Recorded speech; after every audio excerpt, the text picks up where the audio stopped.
Hey. Welcome, everyone. Welcome back to our Delta Green actual play.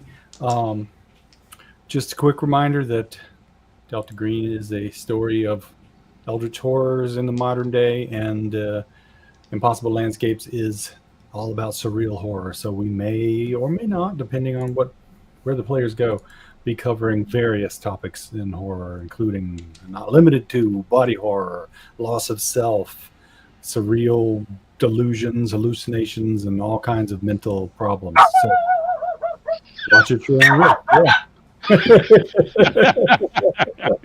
And the dogs are always welcome. All right. We did not plan that, by the way. Right. This is Maybe our if we did, fifth. they'll never know. Yeah, this is our fifth and final episode of season one. We were going to try to do six episodes, but schedule-wise, things just didn't work out. So we're stopping at five, and then we will be back on or around August 14th with episode one of season two. So stay on the lookout for that. And in the meantime, there'll be some other stuff which we'll talk about toward the end of the show. Right, so quick recap. Would either of you three like to do a recap of what we did last time? Take that as a no. That's fine. Not it. Yeah, some people like to, some people don't. Thought I would ask. So what we did last time was basically spent the morning in Abigail Wright's apartment, looking for more clues. Spent some time talking to people. Spent some time doing some research. And then spent the oh no wait, that was actually the time before. Yesterday was the afternoon. Yeah, our last episode was the afternoon of the 11th. So it is currently Friday, August 11th. They have spent the afternoon basically interviewing people, pulling together a sense of what's going on. It is increasingly clear that there's either some sort of mass madness going on in the building, or possibly something even worse on the order of, warped space-time, ripples in reality, that sort of thing. And they're about to try to figure that out. Last episode, we lost Agent Grimshaw, who went up to the third floor to do some investigating and never came back. Yeah, Pennywise, definitely. Pennywise was it would totally be a Delta Green episode. That would be. Yeah, so Agent Grimshaw went missing, so that's sort of high on everyone's priorities. Gourmet had a meeting with Agent Marcus, their handler for this Operation Alice, and he was very concerned with the missing agent, and basically, doubled down on figure it out quick, and put a stop to it. And then, if you can, also save Grimshaw. Meanwhile, let's see. That was probably the most important thing from last session. Greeby talked to the gallery where Wright had her last showing of her art. Didn't get too much information from that, other than that everything seemed fine. It did add to the timeline, because this was back in February, so it showed that at least in February everything seemed to be normal in her life, and it was really around May and June where things may have started to go weird, when she disappeared on June 1st ish. Yeah, any questions you guys have before we get started? All good? Okay. So in my notes, I have that things that you wanted to do sort of right off, because it's currently, we left off at about 6:30 in the evening. Gourmet had just gotten back from his meeting with Marcus at around 6 over in the park. So it's around 6:30 right now. Gaucher had stated just before we left that he was going to run off to the deli, grab some sandwiches and stuff, bring it back so they could have food here in the building while they figured out what to do next.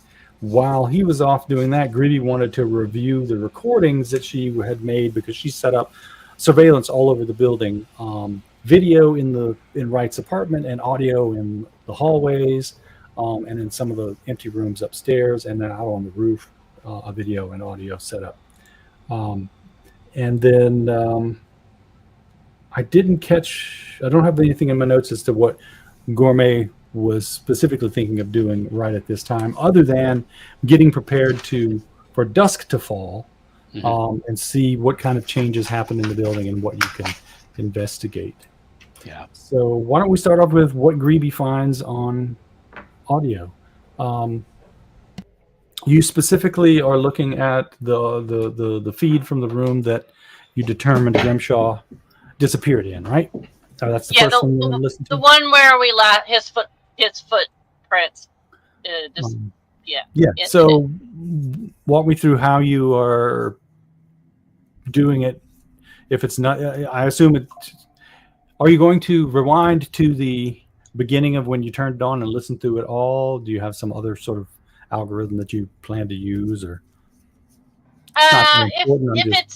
If it's time stamped, I mean, I think she would have an idea of like when she last saw him when she last saw him, go into the room versus, and she would probably start there. I mean, okay, yeah. So you spend a little bit of time kind of homing in on what might go on, and you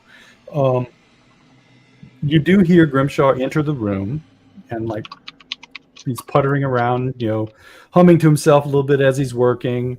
You can hear, footsteps shuffling around, and kind of moving around the apartment. It's just a single microphone, so it's kind of hard to get direction from that, but you can at least get, distance from the microphone as things go in and out. And it's really easy to pick up. You can hear him kind of go, "Huh, that's weird," and then like some footsteps walking away, into the distance. Do you want to do anything else with the recording around this? Well, I feel like I have to play it backwards. Okay. Yeah. You run it backwards and you hear, that's, huh? Yeah. Okay. Well, you just had to try. Are you happy with that? Or if you want more information, make a SIGINT roll. Okay.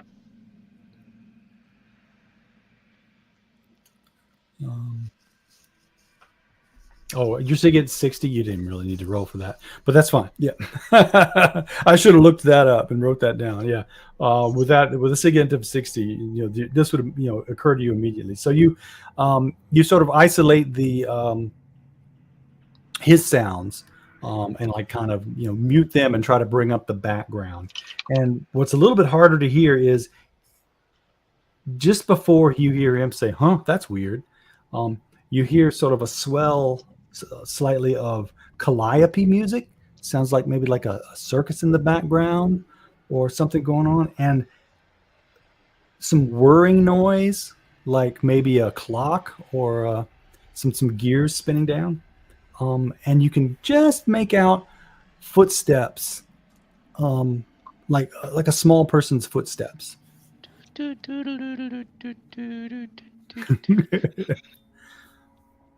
And that sort of, and then after, that's weird, and his footsteps lead away, then that all kind of like cuts off abruptly. Does the small person's footsteps sound like they're wearing clown shoes? Yeah, that's hard to tell. Although with the 17, you're thinking at least Mary Jane's.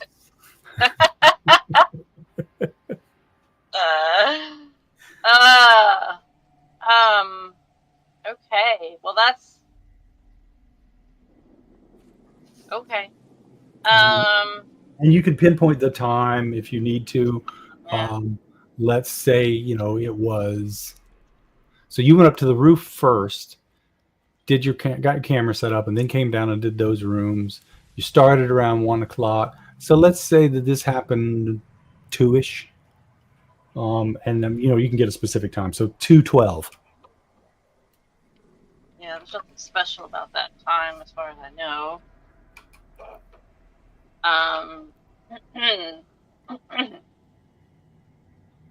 All right, what do you wish to do with this information? Huh. That's weird. I some calliope music.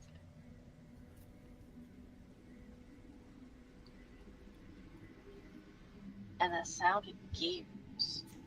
I mean, I think she's just gonna take note of everything right now. I don't know. All right. Did you Yeah. want to listen to any of the other recordings? Yeah, for sure. I think maybe she might try just listening across all the other devices, but at the same time frame, like Mm-hmm. just to see if she hears anything anywhere else happening in the building at the same time. Right. Yeah, in like the room next door, you can hear basically his footsteps and him moving around, but obviously like the room over kind of thing. You have to like really bring up the gain to hear it. So you can pick him up. Not really much anything else going on at the same time here. If you like zoom out of the of your audio file, zoom way out, and then just kind of like look for the peaks and stuff, you can find places where there's like a rise in the noise or something like that, and you can kind of home in on like about half an hour later or so. One of the other rooms you see that you pick up some noise, and when you go in to listen to that, it sounds like it's kind of echoey, so almost like there's so these apartments have multiple rooms in them, typically only like 2 sections or something, so kind of echoey in the way that it sounds like it's coming from the other room. It's not like right next to the microphone or something, but not really the next apartment over. You hear the sounds of an animal playing around or romping around. You think maybe like a large dog, possibly playing with a toy or something. You know how dogs get when they're having fun. Yep. Just so I assume Greeby would also have some familiarity with that idea. So it sounds like a large dog playing with a toy. In which room? Let's say 3C. And Grimshaw went missing from 3B. Okay. I think she would probably check. The last thing she would probably check would be the video camera from the roof, and then. Yep, nothing really going on there. Some birds, Okay. Pigeons hanging out. Squirrel comes up over the edge and looks around, sees nothing, and leaves. There's not much up there. There's like a few potted plants in that little seating area that we mentioned way back when. And then I think she probably would focus. Yeah, you probably like Thomas Manuel or something goes up there, smokes a cigarette, something like that, comes down, because they do use that occasionally, but nothing out of the ordinary. I don't see any people that we haven't already interviewed. I don't see You haven't seen many of them, but nothing. You see no one that doesn't fit the description. Okay. It's possible that there is a woman who comes in the camera when you're suspecting that must be M. Michelle? Vanifitz. Yeah. She smokes a cigarette and then goes back inside. Okay. Then I think she'll probably just sit there and go through the audio and video from the actual room that they're investigating. Just to see if anything happened while they were all out, while she waits for the others to get there. Yep. The only thing on the recording for that room is you guys doing your thing. Okay. Well, no, it would be... No, I want to look at it for when we weren't there. Well, yeah. Okay. So there's nothing when you weren't there. Okay. The only stuff that's recorded... Well, I guess the whole time is recorded, but... Yeah. The only people who are there are you. Okay. Nothing happens while you're not there. Okay. All right. Thank you. All right. So what is the plan now? It's probably 7:30 or so after Greeby has figured this out and presumably informed you two of what she has discovered. What have you been doing while she's been farting around for an hour? Gaucher just returns. Oh, Look, it is neither nicotine nor coffee. Something both you desperately need. Thank you. is it donuts? It is not the cheapest meal, but probably something close to that. They didn't splurge on this one, but enough to fill someone up. There you go. The very basic sandwich at the deli, and whatever side was on sale. Thank you, Gaucher. It's not lost on me that Gourmet isn't the one that's providing the food. He just likes to eat it. I never said I could cook. He'll go over. Yeah. Well, you don't know where the name comes from. So yeah, he'll go over, look through the bag, pull something out, and just kind of mumble thank you. And when is dusk then? Well, do you know? Does Gourmet have some sense of timing for what constitutes dusk and when it appears in New York? Yeah, I mean it's at that time of year. I think back then. I think it's in the newspaper is when sunset is. So yeah. So he probably whatever the newspaper says is going to be sunset. He'll probably maybe like about 15 minutes before that. He wants to go to the staircase. So the highest floor is the third floor. Yep, highest floor is the third floor, and then there's a little set of stairs that goes up to the roof door access. Okay. He wants to. 8:01 is sunset today. Okay. So about 7:40 or so. He's just gonna take a chair, sit down with his sandwich, and probably just keeping an eye on the staircase that's going up to the roof, and then just looking around. Okay. And he and then you're probably aware also that dusk is like the time between sunset and nightfall when the sun is so deep that it's so dusk lasts for a while. Sure. And so far the reason I'm bringing up dusk is their only clue so far is a mention on a notepad about seeing the rooms at dusk. So he wants to be there early, basically. To try and to watch what happens as nightfall. So you watch the door, and it stays a door, and nothing goes through it in either direction while you're waiting there. It's coming up on like 8:30, 8:45. You guys haven't seen Gourmet in a while. Last you saw is he found a chair somewhere and went up and upstairs. Yeah. What do you guys we have the microphones up there in the hallway too, right? Well, that's true. Yeah, so you could talk to them. Yeah. Oh, yeah. He's not going to say anything. He wants to be as quiet as possible, so that if there's anything the microphones might pick up. So he'll probably sit there till about 9 or so, and then head back downstairs. So. Okay. Yep.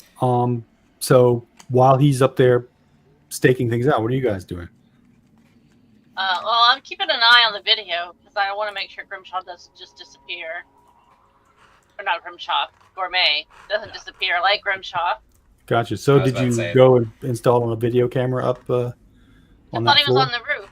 Nope. Oh, he's sitting inside at the stairs to the roof access. Yeah. Oh, okay. I'm gonna go sit with him then. I don't think we should be. I don't think. I'm not. No, we're not. No one's going wandering around the building alone anymore. So, I think we should stick together. Unless someone's. I guess. I think we should stay. She's gonna go with him. All right. But that's gonna leave Gaucher alone. Oh no, Gaucher! Like the minute they realize, wait, I've eaten my food and Gourmet's already gone. It's nobody's left alone after someone disappears. Okay, then we all go up. So the three of you are sitting there, passing the time. Just really just trying to be quiet. Being quiet. Once Gaucher 9 making or notes so, and brushing. yeah, hits while trying to be quiet, does anyone want to do anything else? Or are you just following Gourmet's lead and being quiet and watching?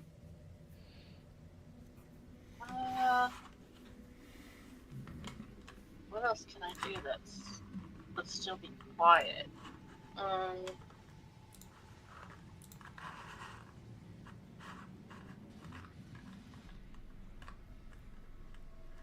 Yeah, I think she's gonna read.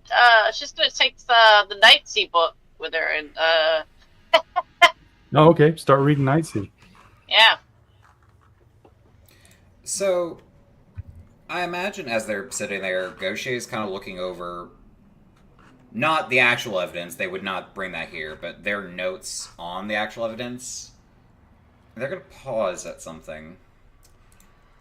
I need to make sure that I'm actually reading this right.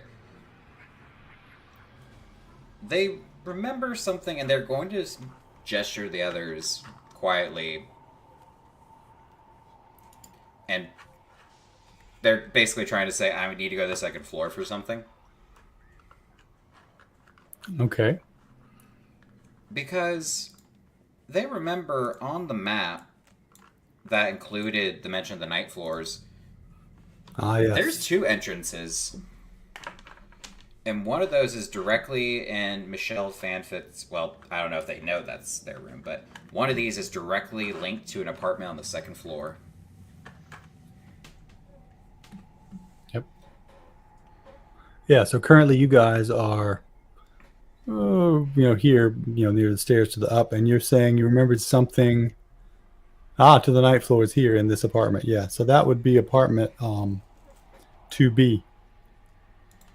Or not to be.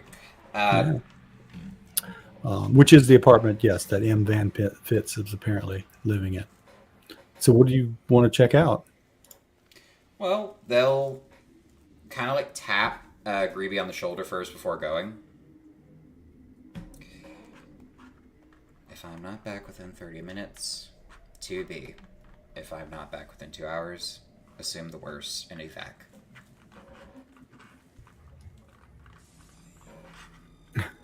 I have a theory. And without another word, they go. All right, so this is like how long after you guys set up?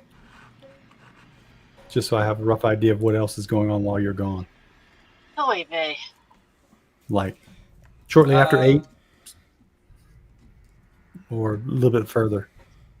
Probably like just before 9, maybe. Somewhere in that range. Between 8:45 and 9 p.m. Okay. All right. So just a little bit before the time you guys give up, Gaucher gets up and slips downstairs. You're heading to apartment 2B, I assume? Oh, absolutely. All right. Let me find the right information. On today's episode of Is Minty Chasing a Red Herring or Doubting Themselves Too Much?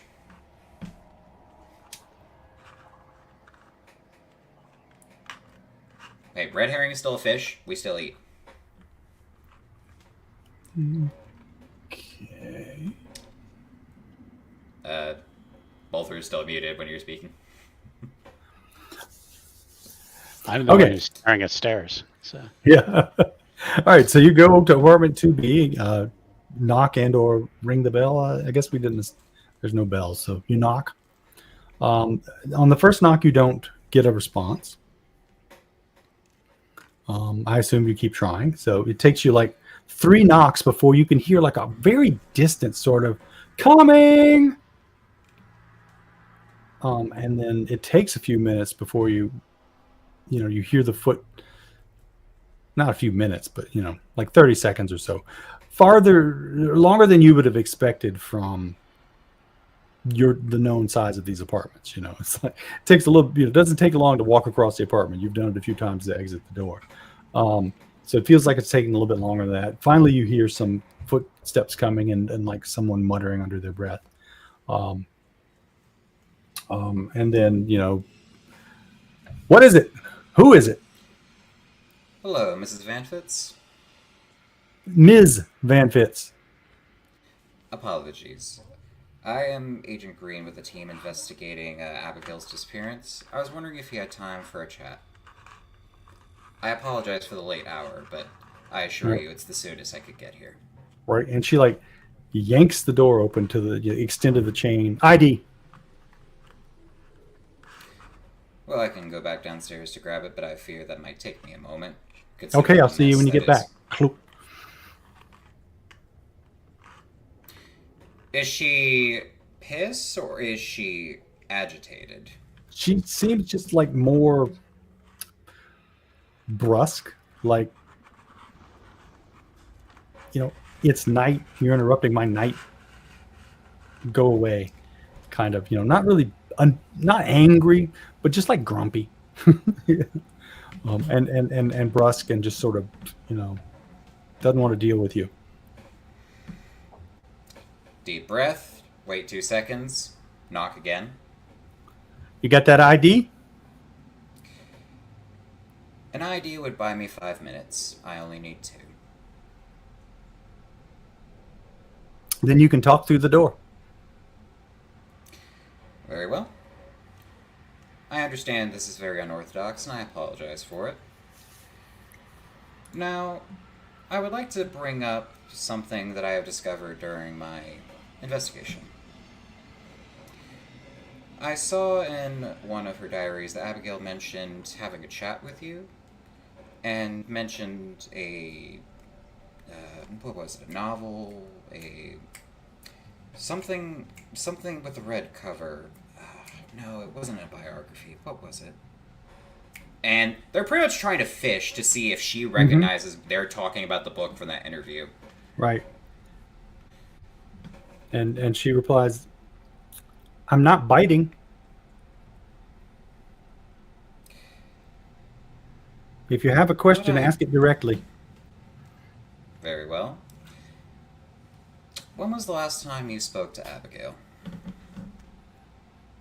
Oh, it would have been... What day is it? Friday. Insert date. Right, Friday, the 11th.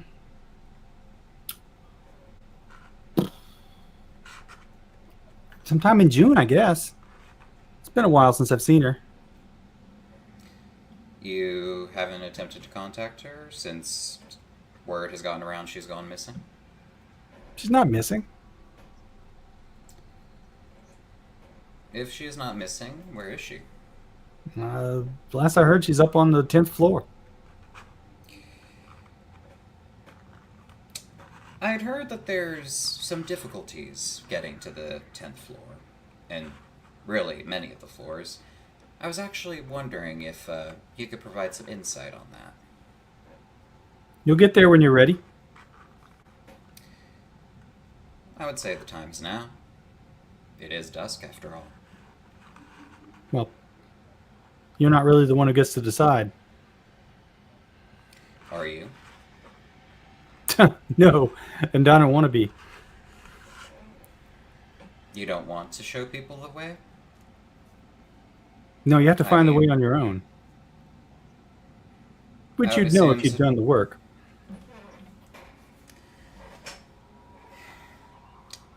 I'm going to be very clear, Mrs. Van Fitz, because I understand our time is running short.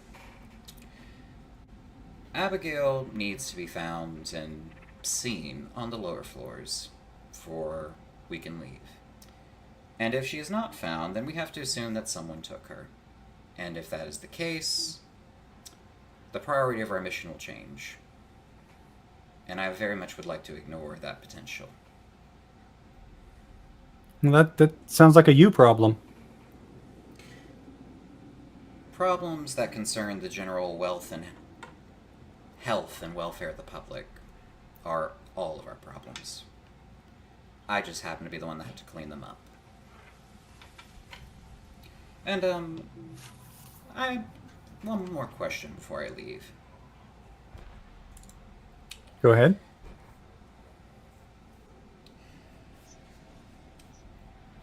The clown. Or is he the night manager or someone else? Who is he? The clown?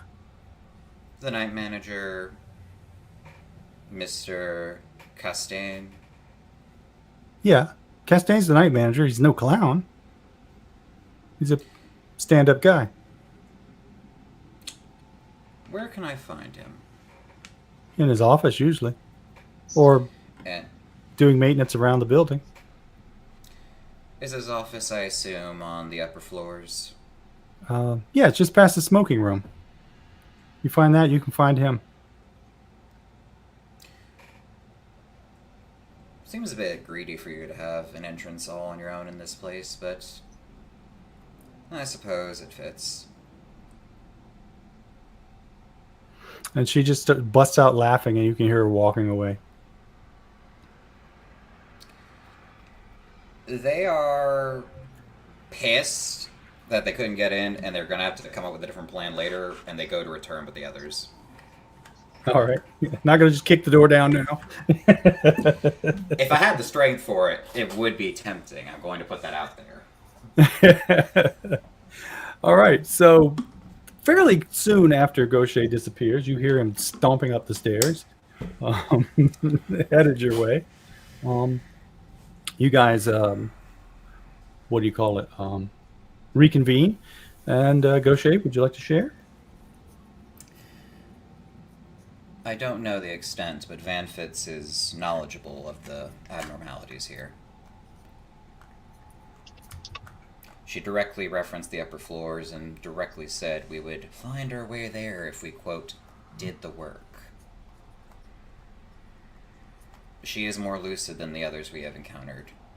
Either she is most recently infected and still has sense, or she was the one that brought it here.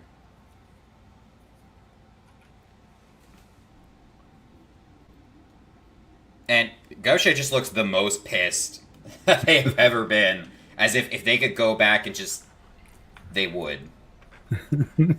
What was your theory? My theory... And they'll grab the map and... I assume we're back in Abigail's apartment? Or are we still on the third floor? My thought is you're still upstairs. No, we're still upstairs. You join them upstairs. They'll pull out their notes and make like a rough sketch without any words, but just of like the blueprints. One of the maps showed that the second entrance to here was directly within Miss Van Fitt's apartment. Something that, when hinted at, she did not deny. I think we may need to take a different approach with her. I think we need to take an approach where she is not in the picture at all. And just Gourmet is just looking like, are we in agreement?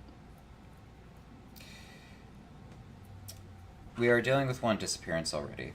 If we could avoid two, that would be wonderful. But sacrifices have to be made sometimes. I think she's toying with you. Most likely. I don't know. Maybe try going back with your badge. I don't think the badge would have done anything. She seemed as if she was ready to just shut it down from the start. But if we could find a way to force her out of her apartment without showing her hand, perhaps we could be onto something.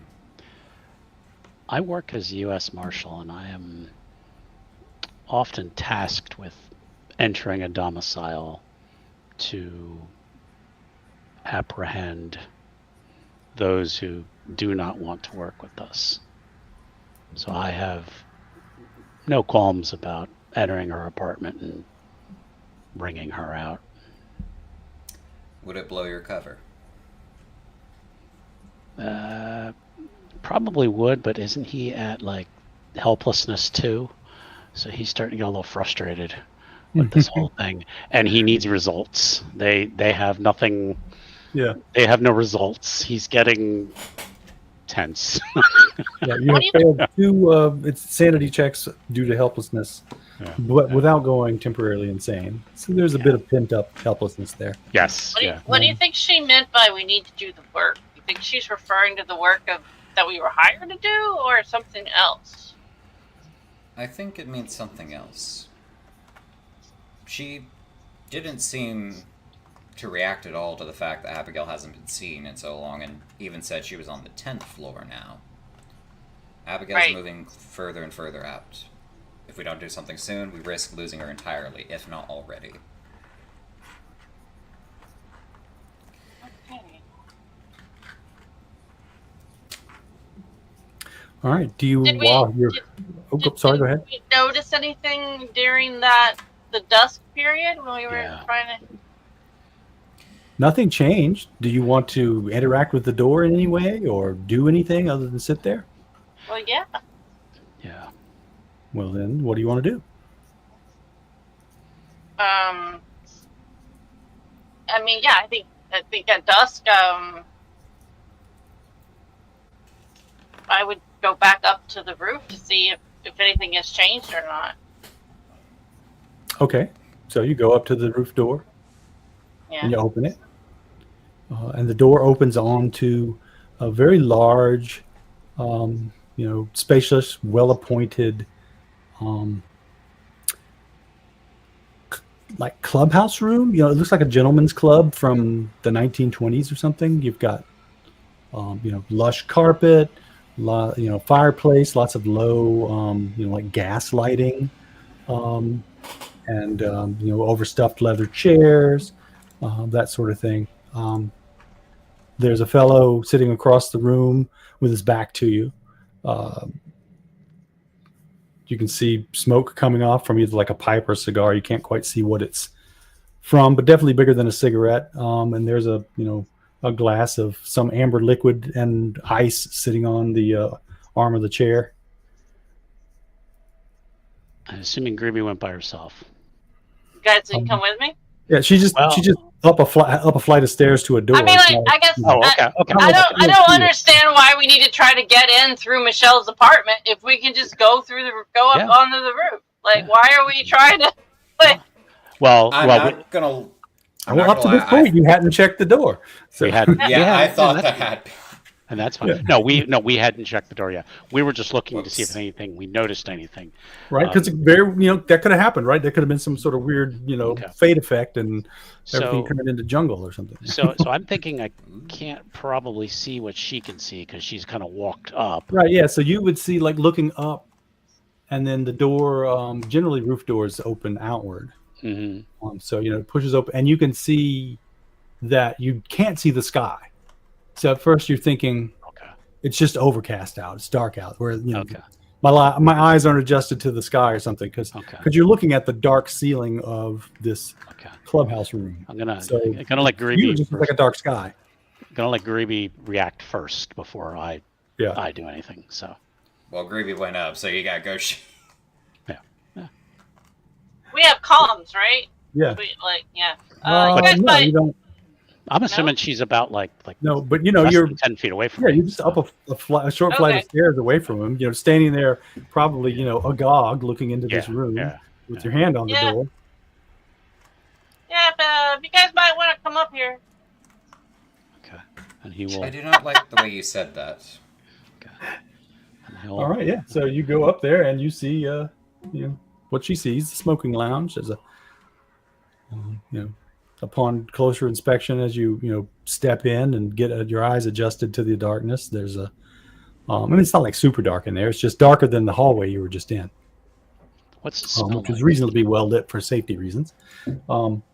There's a wet bar in the corner, like off to the right, like a small one, not one that you would necessarily sit at, but one where you like mix your own drinks. Mm-hmm.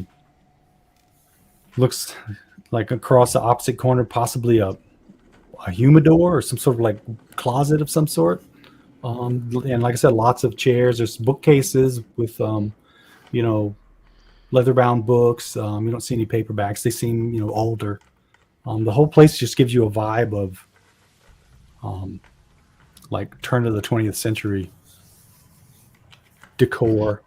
Anybody have, let's see, decent history? 10%. Yeah. Go share 40. 10%. Yeah. I mean, you guys are welcome to make a history roll, see if you can do a better placement than, this feels old. Nope. Yeah, it just seems like nice. You're like, oh, this reminds me of back home in Russia. What's it smell like? I mean, is it smell? It smells like pipe and cigar smoke. Okay. Good whiskey. Okay. Is there a bar? A little musty. You said there's a bar. Like yeah. not very good ventilation. You said there's a bar. It does look like there's a small bar. Yeah. Do you want to check it out? Ruby's going to go over, look for vodka. Assuming that there's some vodka, she's going to pour herself a glass. Yeah, there's definitely a bottle of vodka. It's not cold. And then she's going to light up a cigarette and then go sit down on the sofa next to whoever the fuck that is. Okay. Say good evening. The fellow who's sitting there, he's holding one of the books. Looks like it came off the shelf in his hand. He's looking at it. And he closes it with his finger in there and looks up and says, good evening, ma'am. I don't think I've seen you around here before. And he blows a big old, puff of cigar smoke in your face or in your direction. What are you reading? Oh, just one of the many volumes from the shelf. I just grabbed something at random. I started reading this first book in the Nightsea series. Have you read it? No, it doesn't sound like my sort of thing. Nightsea. Is that one of them weird adventure novels? Well, like the guy in I forget which apartment wrote them. One of your neighbors. Oh, that Karen fellow. I hear he's a writer. Yeah. What do you do? What's your art? Oh, I don't do art. I'm a salesman. You're a salesman. What do you sell? Brushes. Brushes? Brushes. Yeah, I work for the. Hang on a sec.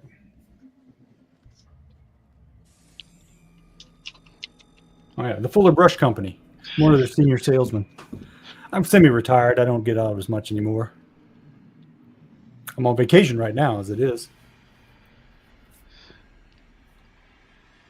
How long have you been on vacation?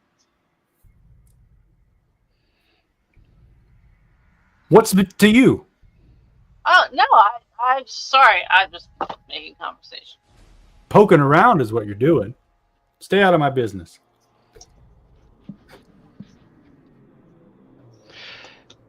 Have you seen Abigail lately? Oh, Gail, yesterday maybe, day before, last week.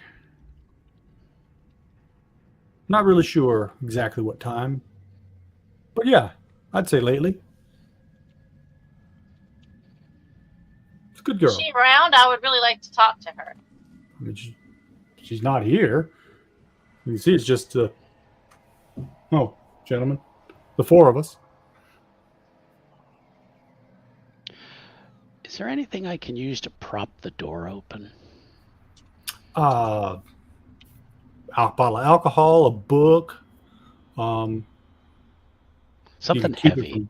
You can keep it from closing all the way with those if you wanted to prop all the way wide. Yeah, because I'd like to just take a glance back. Okay, I can still see the hallway, still see the stairway, and then I look back here. Okay, so, or actually, maybe I'll just lean against the door to just keep it open. So okay.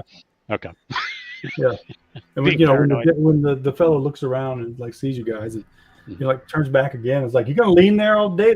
That's some harsh light. You're ruining the ambiance. Make yourself a drink, sit down, grab a book, relax. Making me nervous. What is it with you people?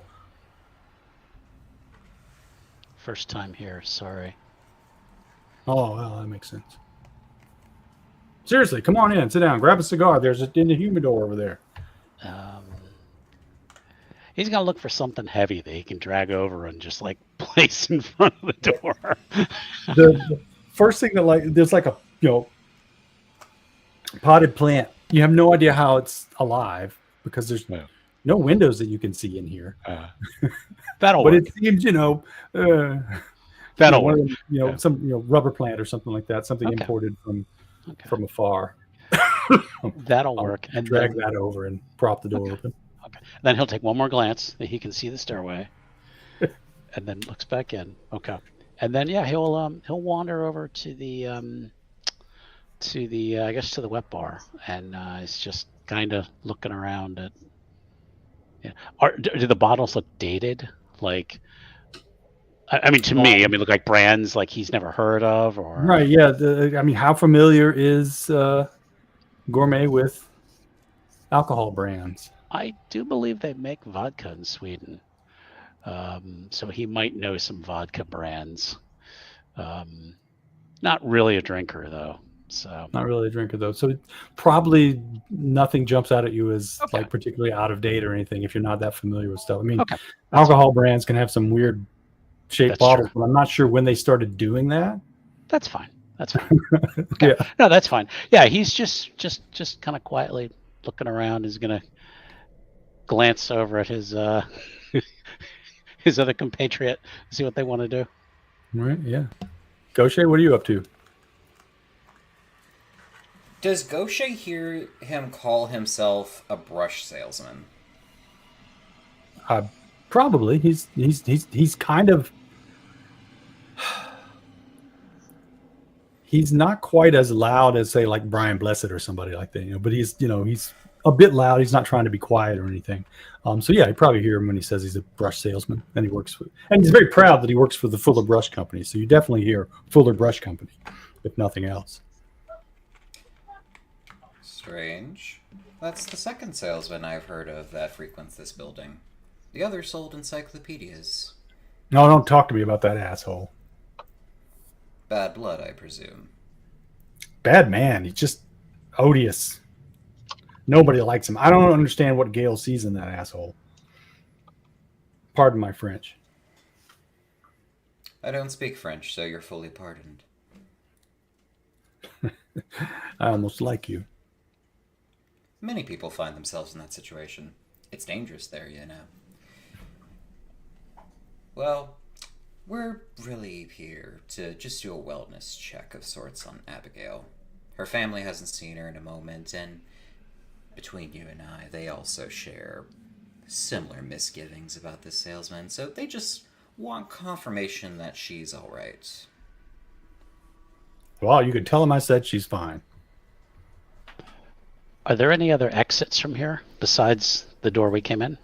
Yeah, so if you wander around a little bit toward the other side of the room, like, there's some like 6 columns, set in the room. They seem more decorative maybe than anything. The room doesn't quite seem big enough to need like the columns, but they break up the footprint a little bit. And yeah, on the other side of the room, you can find a door to what you don't know. It's closed. Okay. Yeah. You gonna stay over there wandering? You're gonna wander around the room some more? What are you looking at? He's gonna maybe just if the man looks like he's busy speaking to the others, Gourmet would just kind of gently put his ear up to the door. And Yes, he's got they've got his attention. Okay. Put your ear up to the door. What might you hear?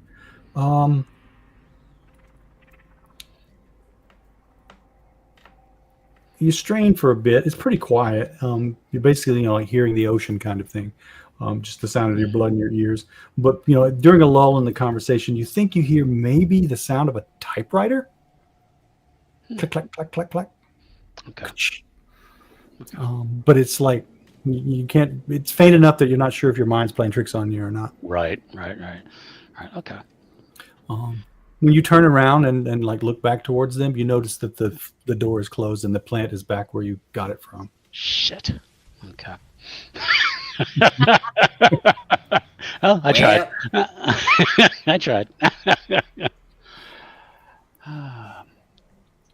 So, sir, do you live here by yourself? Well, no. as we've already established, Abigail and the jerkwad salesman live here. There's the night manager. I mean, it's a hotel, you dumbass. Who the hell you think? Sir, there's no need to raise your voice. I was just asking a question. I don't know what you're talking about. Did you just call it a hotel? What? Yeah, I'm staying in a hotel. Lots of people live in hotels. It's not that odd. I've lived in similar places before. No judgment given. My name is Vera, by the way. What? I didn't catch your name. Oh, how rude of me. I'm Rourke, Mark Rourke. Good to meet you. Vera, you said? Vera, yeah. Vera. Is that your last name or your first name? First name. Ah, what's your last name? Ivanov. Ooh, Ivana. I was waiting for Fawcett. I was waiting for Bradley. Yeah. Ruski, huh? Well, I don't have any problem with you, Ruski. I think you're just fine. Well, thank you. You maybe want to ditch these losers, get out of here. Go where? Go up to my room. Sure. All right. Well, gentlemen, it's nice meeting you. I'll see you guys later. Bring the bottle of vodka with us. Oh yeah, 2. All right. Sure. All right. Excellent. All right, come on. Well, I'm just hoping he's going to show me where the stairs are. All right, so he heads over to the other door that Gourmet, found, and opens it up, and there's a corridor there. It leads off, and it looks like a long corridor with doors along the side of it, like a hotel or an apartment building or something. It doesn't really look like the Broad Albin. Sorry, not the Broad Albin, the McAllister building. So much. It's still got that sort of like Victorian, Edwardian, decoration style, like much older. Whereas the McAllister, some of the architecture is odd, still from having been built back in the 20s, updates along the way, more modern. It's got electric lights and that kind of stuff. This looks much older. Gas lights on the walls, that kind of thing. And it looks like, sort of impossibly, long. It's like, it would basically be leading off of the edge of the roof, at this point. Pretty much the room that you're in takes up the whole space that the roof would have taken up. And he holds it open and, like, ladies first. I didn't see any ladies here. And he slaps you on the ass. It's gonna be a fun night. It sure as hell is. Let's go. Later, gentlemen. Okay. And if you don't go first through the door, he will, give up waiting on you and lead on. So you following him down the hallway? Yeah. All right. What do you Taking two a look doing? as I go. Starts to leave. Hopefully they're following not too far behind. I don't know. You seem to be fine on your own as you. Because I heard the sound of a typewriter, and he'll mention that to Gaucher. Be like, I heard the sound of a typewriter nearby. Do we really want to leave her alone with that? I can handle him, don't worry.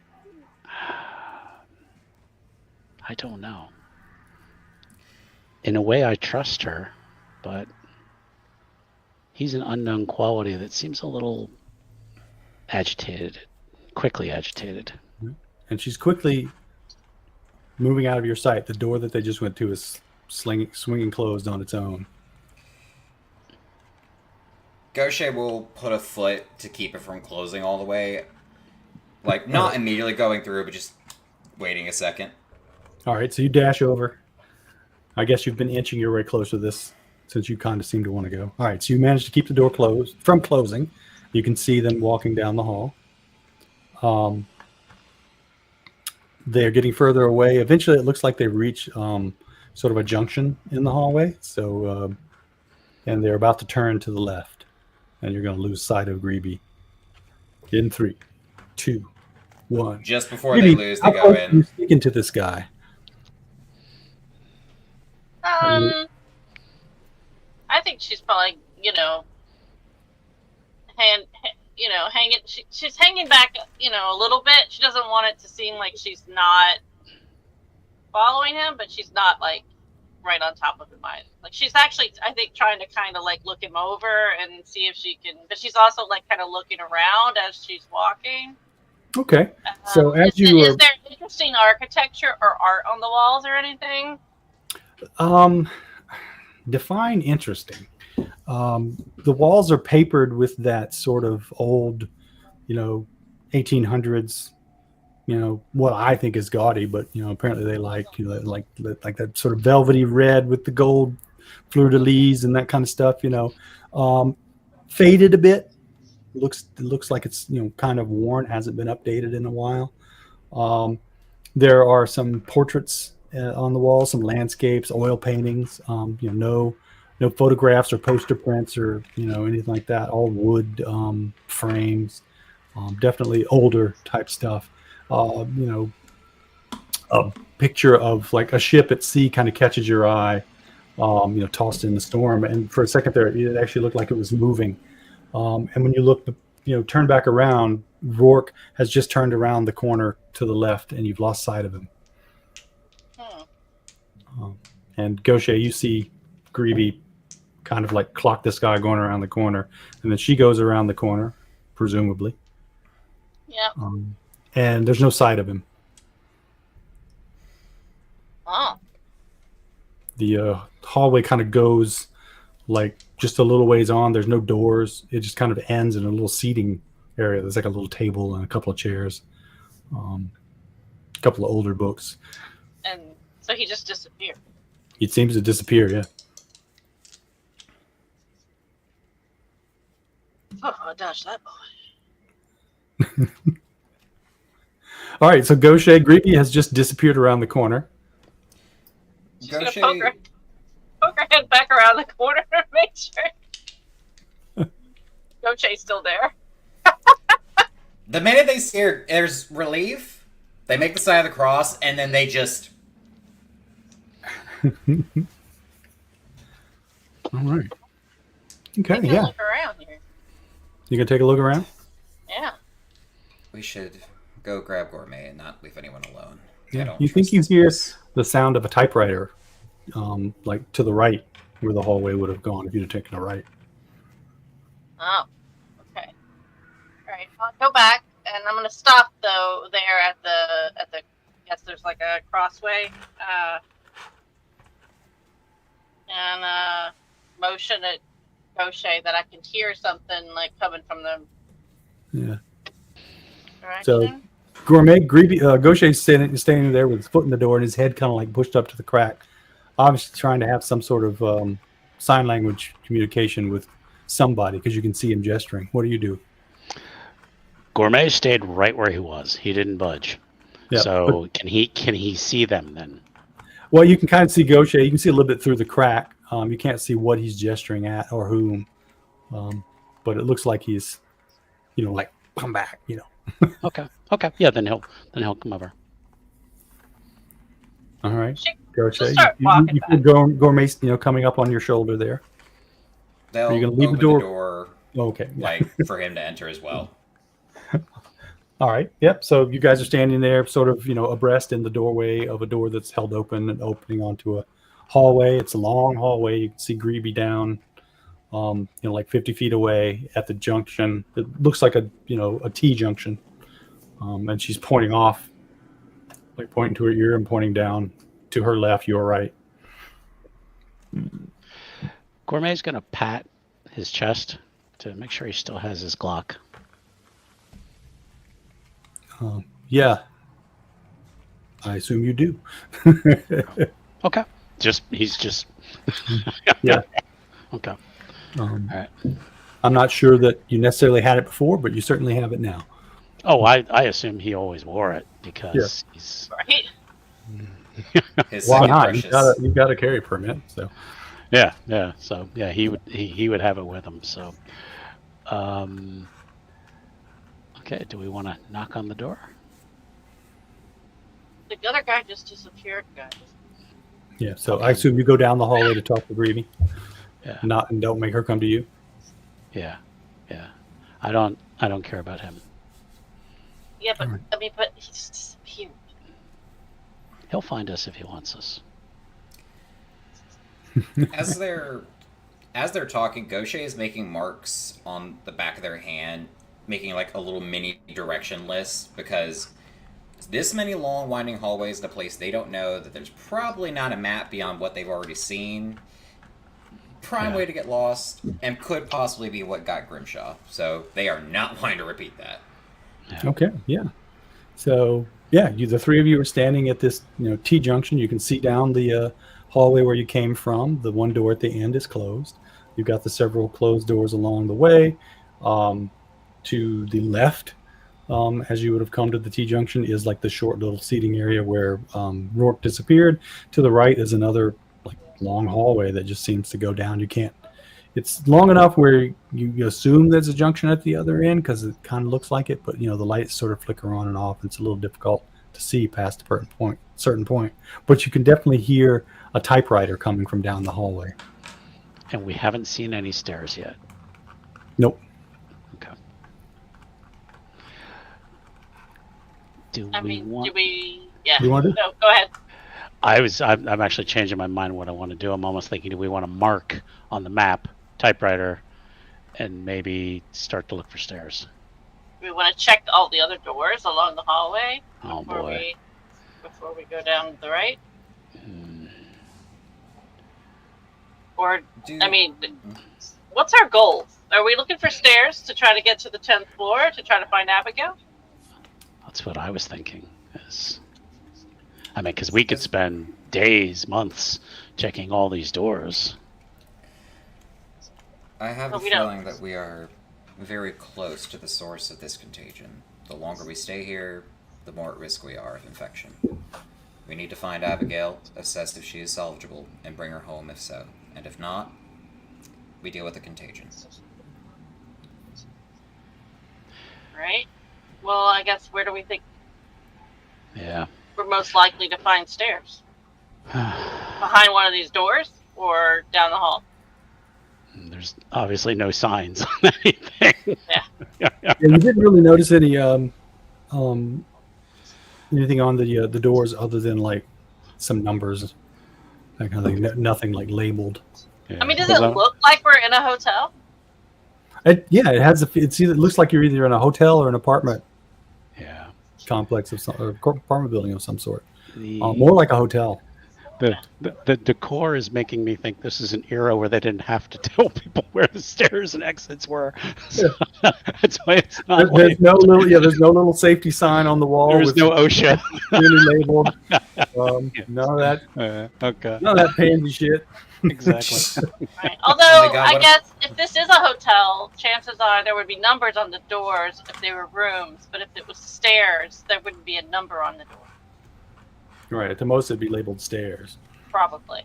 So if all the doors along the hallway have numbers on them, then we should probably keep looking Mm-hmm. and not bother going into those rooms and maybe finding a clown. Just saying. Yeah. While you guys are standing there deliberating down the new hallway, let's call it, about 4 doors down, door opens, and you see like two arms reach out and set down a box. And you can let's see if you hear anything.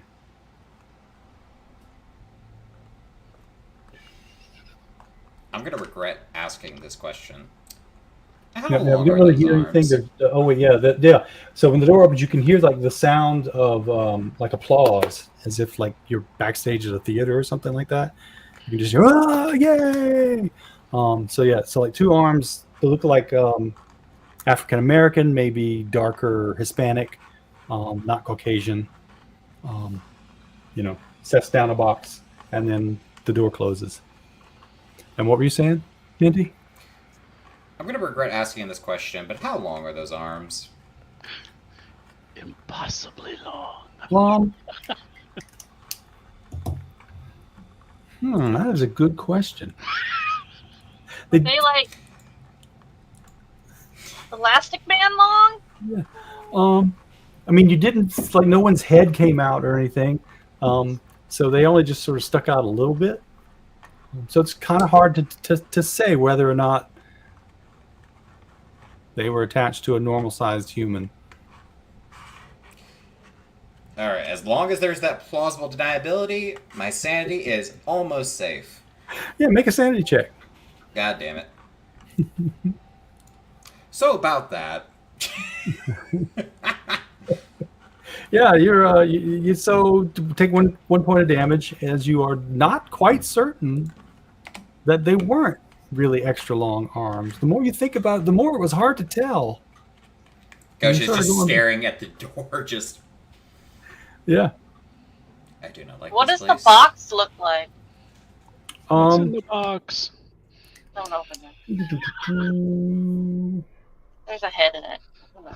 What does it look like? It is a cardboard box with the, the top kind of like, I don't know, it's like 20 meters, several doors down, 20 meters or so. So, from where you're standing, it just looks like a cardboard box with the, the lid down.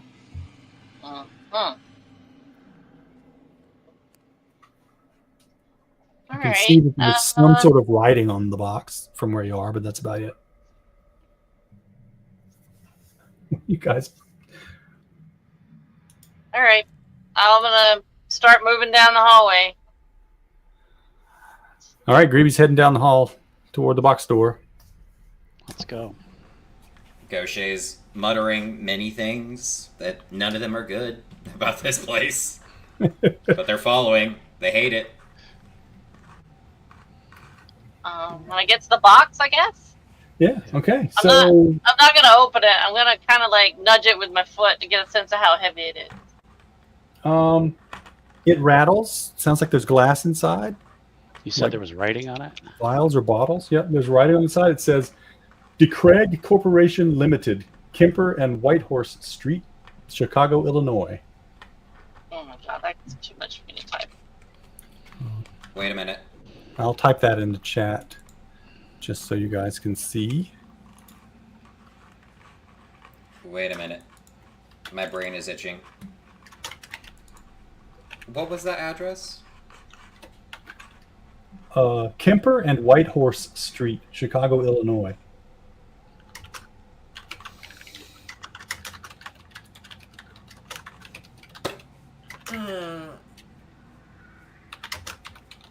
What do I roll to see if Gaucher makes a connection? What kind of connection are you looking at? What kind of roll to make a connection? I guess just check intelligence. Because the player has realized something, but I'm not sure if Gaucher would at this moment. Gotcha. Since they weren't the one that found this information, they was just shared.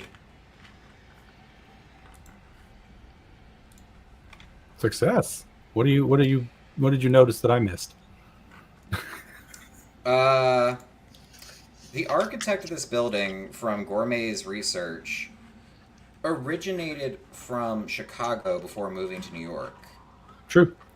And he made buildings there along with this one. It could be a coincidence, but something is telling them something is off about this. Mm-hmm. What are you thinking? Gourmet, when you researched Darabandi, was it? Mm-hmm. He did work in Chicago as well, correct? Yes. Yeah. Gosha, give me a sanity check. Alrighty. See, this is where I catch up on everyone with the sanity losses. It's fine. It's okay. We're cool. Everything's fine. It's a little less fine now, but it's okay. He designed strange, misshapen constructions that he called thought buildings between 1905 and 1921 in Chicago. So no damage, no sanity damage, but you have the distinct impression that this building might be connected to the building in Chicago. Yeah, and that's why I'm also starting to wonder if that stationery we had with a hotel name is this place.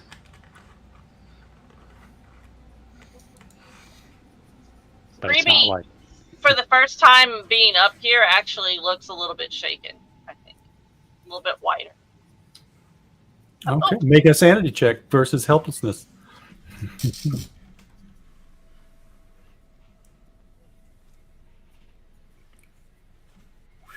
Critical success. Sweet, that's my third helplessness check. No, you have to fail it and not go insane to mark it. Oh. So you just succeeded in not in your sanity check. Oh, So okay. you're getting yourself under control. But yeah, that feeling of helplessness, of being unmoored, starting to worry. I don't like the connection to Chicago. It is reminding you of Chernobyl.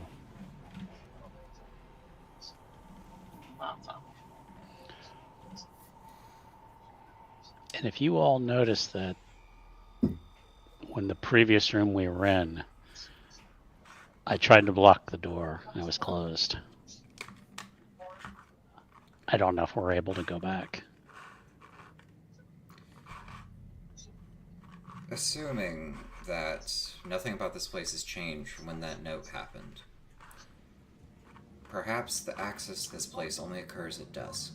That's what I'm thinking, yeah. Which, What'd you say? Perhaps the what? they're saying if the connection to this place seems to be linked to dusk, that hasn't changed since when that note was written.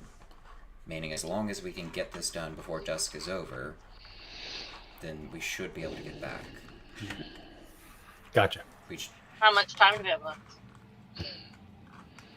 What time does one watch say now? Have been in here. I don't know. Who among you probably has the best sense of time? Probably Greeby, being a line cook, because you're always having to focus on stuff like that. You think you've been in here probably 20, 25 minutes? Time talking with Rourke and then following him down the hallway and stuff. So, it's like 9:30. Well, no, I guess it was a little bit before 9 when you guys tried to come through the door. So, like 9:15, something like that. What is your guess? You have a watch, I'm assuming. Yeah. Yeah. The clunky ones from back in the day. Yeah. How long does dusk see it. normally last? How long does What is dusk it? last? Dusk lasts about 74 minutes, from sunset to full nightfall. Not something that Greeby would know. I had to look it up. And then there's 3 grades of dusk. You've got civil dusk, which starts when the sun is 6 degrees below the horizon. Then you've got nautical dusk when it's 12 degrees below the horizon, and then astronomical dusk when it's 18 degrees below the horizon. So we might be an astronomical by now. So. Yeah. Yeah, I mean, I don't know. Yeah, In Palia, it lasts for 3 hours in game. Yeah. So, like, by the time you guys were going through the door, Exactly. it was pretty much close to the end of dusk and going straight into night. Okay. So we're fucked already. Is what you're saying. We can go back. We can try to work our way back to where that door was. And come back tomorrow night. Yeah. What? Gaucher just grabs the box of bottles and immediately is trying to get back to that door because they need evidence. Yeah, let's head back, see if we can find that door. Okay, so you turn around, you head down the hallway, you make a left. Mm-hmm. As you come around, you can see, down the hallway, it just seems to extend for a while. You don't see the door at the end that you came through from the smoking room. As you smell smoke? No, not really. But as you start to go down the hallway, you see about 4 doors down, a door opens and a man comes out, turns away from you and starts walking down the hallway. He's kind of like pointing at the doors as he goes by. Excuse me, sir. And a few doors down, he stops, grabs the door and says, 27. Opens the door and walks through. Didn't seem to hear you at all. Can't tell if he was ignoring you or if he just didn't hear you. It wasn't Mark, right? I'm assuming. It was not Mark. This was a different fellow. He was. Let me get a description. Tall, a little bulky, Caucasian man, balding. He's wearing a short sleeve button down shirt. Well, how can you tell he's wearing a button down shirt? Because he has a Boston Red Sox windbreaker on over it. So he's wearing a Boston Red Sox windbreaker over some sort of shirt. Okay. I guess you could see his shirt when he came out the door and then turned away from you. But yeah, it just seemed like a regular fellow, but wearing a obviously sort of, nylon Boston Red Sox windbreaker. And just like slacks of some sort. Chinos, maybe. Hard to tell, not jeans. All right. And, Gourmet's getting a little frustrated here. Do you try to follow him through the door? Do you sit down and cry? What's your plan? Take a deep breath. Yeah. Because when he explodes, he's going to go completely apeshit. So, do we follow this guy, or do we continue to look for stairs, or do we follow the sound of the typewriter? I guess we're stuck here. Mm-hmm. Let's not think about that right now. Let's focus on what was our original goal when we came in here. Find the stairs. Find Abigail. Focus on that. All right. While you guys are deliberating, the door opens and the guy comes back out, turns down the hall, and starts walking away from you again like he's tapping off doors. Hey, buddy. Yeah. Hey, buddy, the Red Sox suck. Yeah. No recognition whatsoever. Okay. You don't know if he's deaf or really good at ignoring you, but probably not. Okay. Had to try. And you hear 28. He opens the door and he goes through. Are we able to figure out where he came out of? Yeah. All right, let's walk up to that door then. All right. Yep. So, the door that he came out of. What do you do? Just touch the knob, just turn it, see if it opens. Yep, it's not locked. It opens up. It's like a empty hotel room, basically. Single room. Okay. There's like a queen size bed. Very sparely appointed. No other exit. Same style of decor. It's not, something 1970s or Oddly enough, it does seem like a bit older, like maybe 40s or 50s. All right, closes it. Not going in. Yep. And you can of course go to the door that he just went through if you want to check that one. What do you guys think? I think we're a wild goose chase at this point. Yeah, I mean, the smoking lounge is on the 4th floor based on that play. Yeah. So we still have... She's moved up to 10. There's 6. Yeah, there's got to be stairs around. Or an elevator? We have an elevator back then? Yeah. Yeah. This building didn't have one with only 3 floors, but... All right. So do you check out the other room that he went into, or you guys going to stand in the hall and talk? Or do something else? Might as well check it out. Okay. You go over there, way, open it. I don't know, I feel like that way leads craziness. It's another, empty hotel room. Looks decorated slightly differently, like it's from a different decorator, but he's not in there. Okay. Make me a sanity check. Oh, okay. Yeah, that's what I was going to say. Tell me what he's doing. Tell me what Gourmet's doing. Oh. This is doing what you tell me. Yeah. So lose 1 due to the unknown or unnatural. Okay. So this is a good one to fumble on because it wasn't a die roll. It was just a straight 1. Otherwise, I'd have made you take max. So what were you about to say? What's Gourmet doing when he opens the door and goes, wait, there's nobody here? There's nobody in there. Okay. He's not going in though. He's hesitant to go indoors and not be able to get back out. It's almost like he has issues with being trapped. So he's just gonna close it and Close the door, and then you guys move on down the hall in a particular direction. What's your aim? I know your aim is to find stairs, but yeah. What's your next action? And the hallway just looks like it just goes on forever, right? It looks like as you've gotten closer to where he was, that there's another T junction at the end of the hall. Go to the next junction. Greeby's gonna start moving faster, Okay. and All right. she is just, if the room has a number on it, she's assuming it's a hotel room, and she's moving on. She's looking, she is coping by focusing in on the task at hand, which is find stairs and find Abigail. Okay. And Okay. she, All right. So, Gaucher, what is your main focus right now? To Gaucher, if they've already missed their window, they have a minimum of 24 hours in here. They're going to follow, but they're doing their best to remain calm. They're also going to put the box of bottles down and open it up. Okay. So, as Greeby's walking away, you're sitting down and opening a box of bottles. Wait.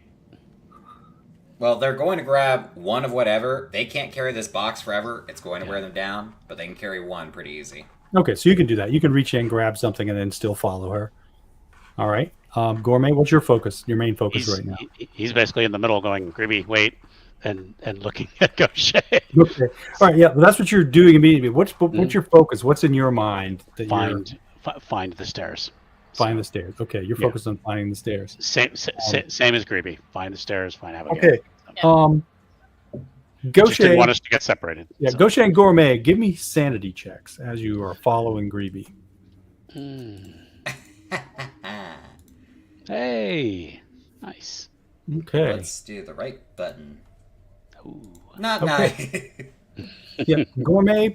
Yeah, you're walking along with Greeby. Yeah, there's numbers on the doors. You're down with that plan. Yeah, if there's no number, check it to see if it's stairs. Gaucher, you would swear and be damned there were no numbers on the doors when you came through here. But as soon as you turn the corner and start following Greeby, every door's got a number on it. Give me a -1 to your sanity. Every luck I've had with sanity checks on the skin level surface world has now fully faded. Yep. All right, Greeby, yeah, you're going down and you're just seeing number after number, 102, 76, 510, 2. There's numbers on all the doors, but they don't seem to make much sense. What's going through your head when you notice that?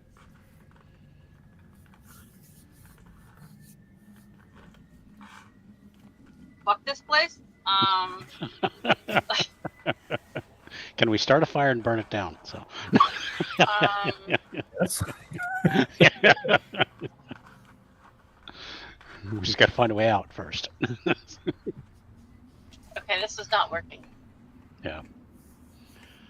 All right. We're not to the junction yet, are we? At the end of the, let's see. Yeah. So the next junction. You come to a junction and there's actually a door at this junction and a T that goes off to either side. The door at this junction is not numbered. It's actually a double door. Oh. And you can hear the sounds of music from the other side. Like a waltz. Okay. Don't like that.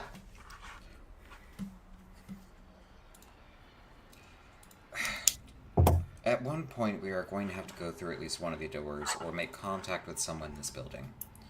Well, I think we should go through these double doors. Sorry, was that should or shouldn't? Should. Okay. Because she was looking for doors that didn't have a number on them, so she found them. Okay. I would say Gourmet's probably the tankiest, maybe. So, But yeah, she might pull her pistol out at this point.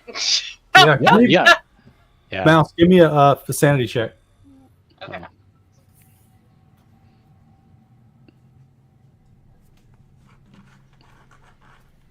Yep, you're good. Okay. She's seen worse shit so far, anyway. Yeah.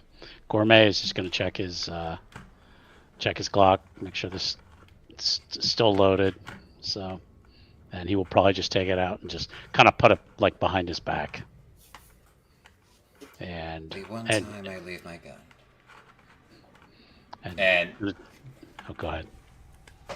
No, Gaucher's just like frustrated, just muttering the one time I leave my gun, and is just waiting for the other two to enter. And Gourmet is just going to reach his hand out to the doorknob and just look at the other two like 1, 2, 3, and he's gonna. Does it open in? Yeah. Okay, so he's just gonna twist it and just like throw the door open, and just kind of pull back to the side. Yeah. So the one door that kind of opens, and the other door, sort of swings slowly because it didn't get quite as much of the force. But yeah, they sort of open up. It opens onto a large ballroom. There's people dancing around in a waltz. They seem to be dressed in costume, like it's a costume ball or some sort. Nice little parquet floor. Some tables along the side of the wall with white tablecloths on them and like a punch bowl and that kind of thing. Does Greeby hear Gaucher say the one time?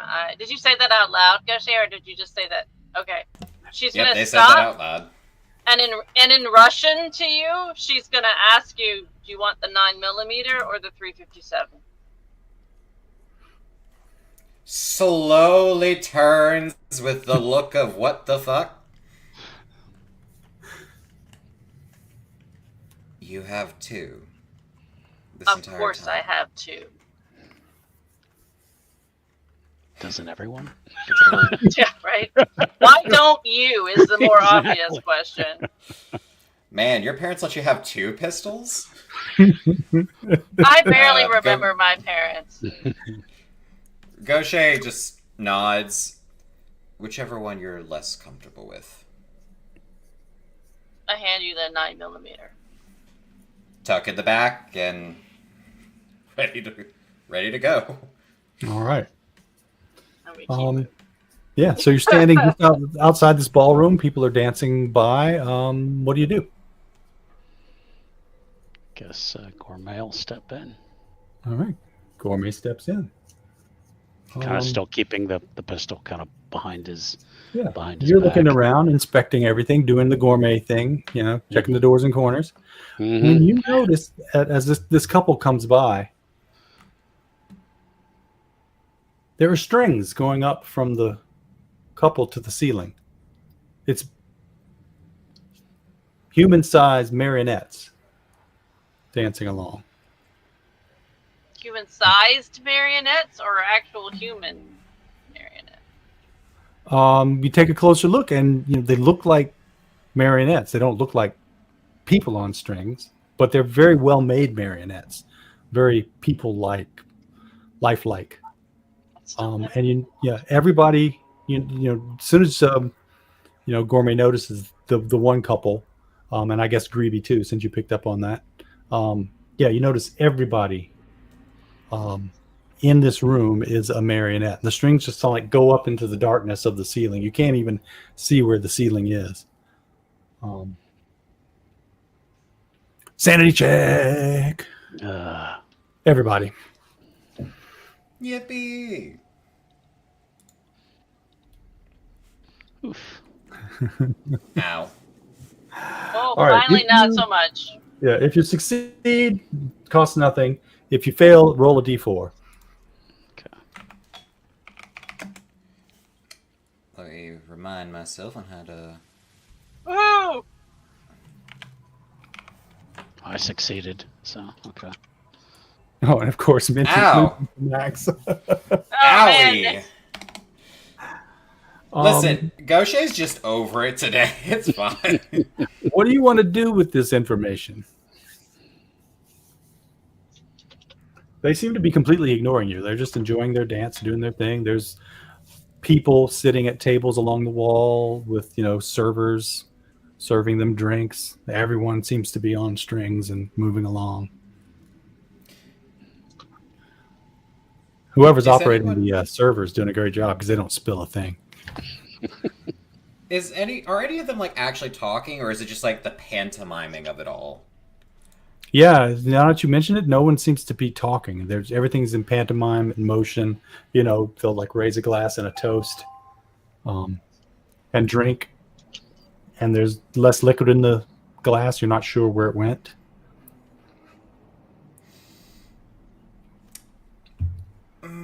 That would be worth a sanity check right there, but I'm not going to make you. Yeah. I wonder what happened. It doesn't like run down their face or pour. It's just like it actually drank. We should leave this place. Yeah.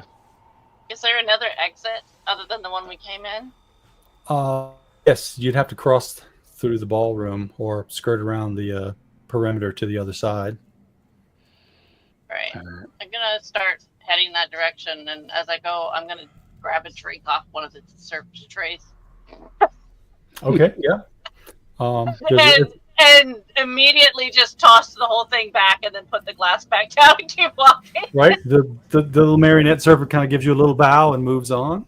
Stay focused, Greeby. Are you going along the perimeter or cutting across the floor? I'm gonna stay along the perimeter. He's just gonna follow Greeby.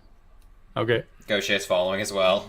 All right. So you guys make your way around the floor. At some point, a lonely male mannequin sees Greeby coming and gets up and bows and offers his hand and to dance. You're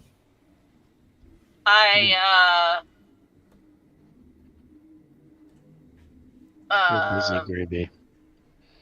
I reach back. Who's behind me? Is it Gourmet or is Gourmet? it? Yeah. And link my arm through Gourmet and sort of just like pantomime, like like I can't. Right. Oh. I'm already. Yeah. And he pulls out a hanky and grabs his eyes, and turns to ask someone else to dance. Okay. I'm not sure I want to let go of Gourmet. No. And if she tries, he's just gonna pull harder. Yeah. Like you're not really sure what creepy the ones that are ignoring you or the ones that actually interact with you, and because it seemed you fully understood this creature. It looked human. It almost felt human to you in a very disturbing sort of sense. It gives you awful thoughts about puppet masters and the world around you, and really kind of tweaks into your general paranoia. Yeah. Let's get She's to the not. Yes. Yes. Do another sanity check. No, lose one sanity. sanity. No, okay. Auto she does fail not. because it taps into your flaw. She does not let go of Gourmet immediately. Yeah, he's gonna lead the way over to the door. All right. Yep. So you make it around to the door to the other side. It's another set of double doors. You open it up. Pull them open. Opens onto another hallway. You've got a hall to the left, hall to the right, and a hall straight ahead. Both that at first glance seem to go on quite a while. Before we leave, he's just gonna say, "Let's just try one thing." He's gonna one of the servants, or there's still any near us? Yeah, you could flag one down. How can we find the stairs?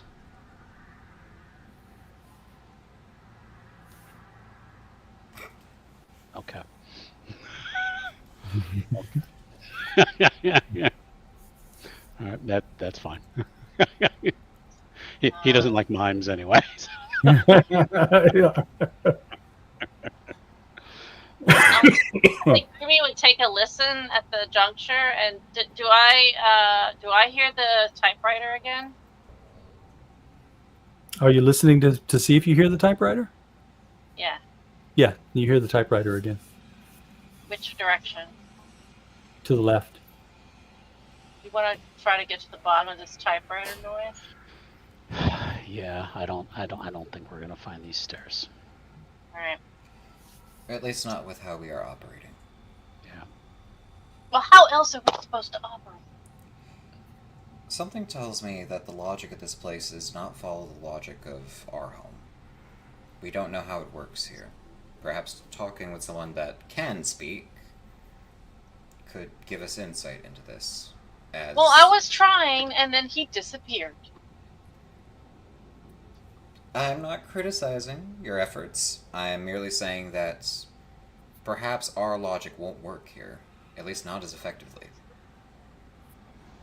Well, none of them spoke. The one who could speak is gone. Well, maybe whoever's typing.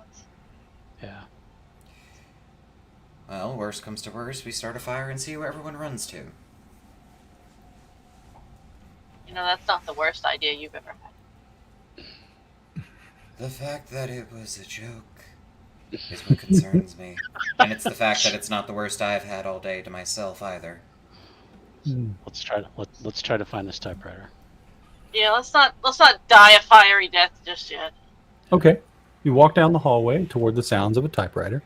And then, pretty quickly you determine which door it's coming from. Okay. Simple door, just says 616. I don't like that. There's too many sixes. I don't like it. At least it's not 626, and Stitch would be in there. So. Yeah. Well, it's not 666. Yeah. Or 666, yeah. So. 999. Flip it upside down. Oh no! What do you do? Not lightly. Yeah. Okay, you knock politely, and then abruptly the sound stops.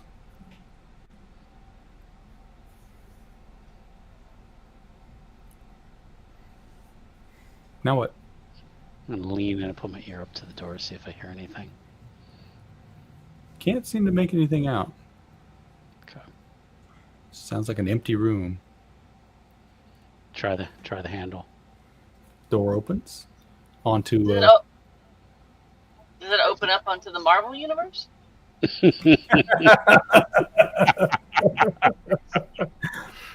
Perhaps. It is an empty Sorry, room. Galactus is there. I couldn't resist. You did Oh, that was a great reference. So, Wait. Just going the wrong way in the book here. Hang on a sec. There we go. Yeah, opens onto an empty room.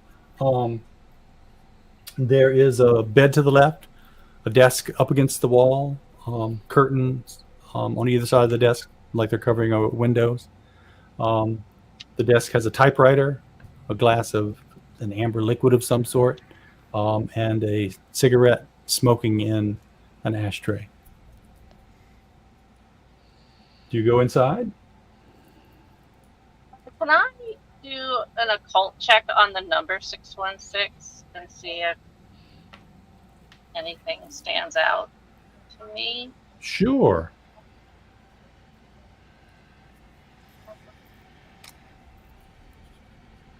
Fuck. No. Okay. Nothing really jumps out at you. I mean, it's like you can think of a few different like numerology methods where you could make it make sense, but then that's numerology. So Well, it's yeah. kind of an E lead. Player knows a biblical reference, but character does not. Oh, there's a biblical. You'll have to fill me in on that one later so that I can work it in. What did you not pay attention in Catholicism school? What are you... Well, I know 666, but I don't know. What's 616? The beast's mom? No. 50 years younger. Gourmet. Well, who knows? I'll look at Gaucher before he does anything. If we don't change how we are going about this, we will be lost. And as much as I despise this idea, we need information, at least on how this place works. I will go in.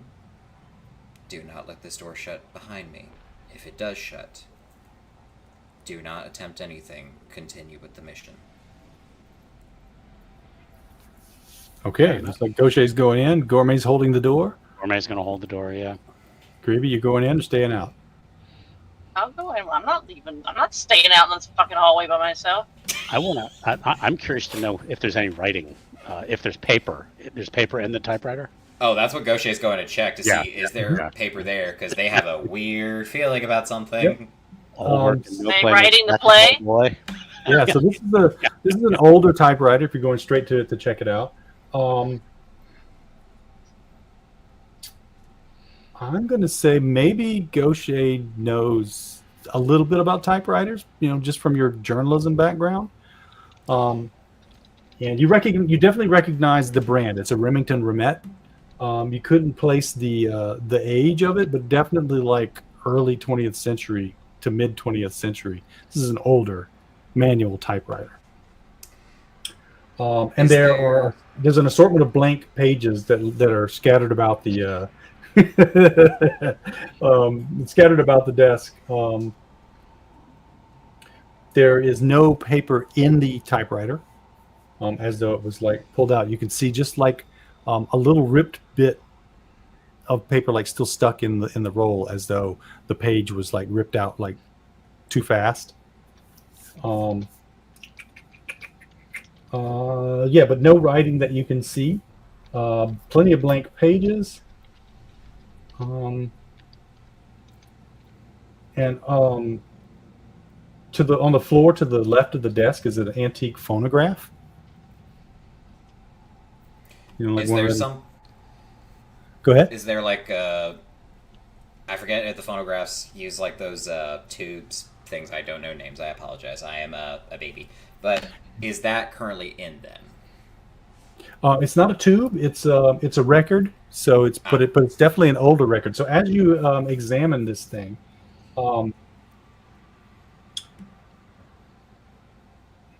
it starts to play. Like as you reach for it, it like kicks up and starts playing a song. Give me a sanity check. You haven't touched it yet, and yet it started playing as though it read your mind. And it's playing a song that goes on. The consequences of my actions. Yeah. And there, it's sort of a little folky kind of tune. General simple lyrics. You notice something, something in the chorus about what happened to Abby. Just like kind of generic sort of. Hold up. Songs. Something in the chorus about what happened to Abby. Yeah. And then as that thought starts to cross your mind, you realize you've seen this phonograph before. Being carried down the street behind a tiny dancing clown. Nope, the minute that memory comes in, it's not just a walk with purpose, it is the closest you can get to speed walk out the door. All right, I'm going to guess you then fail your sanity check and go ahead and take that 1 damage. Mm-hmm. Yeah. All right. Yep. What was on the paper? What? Nothing.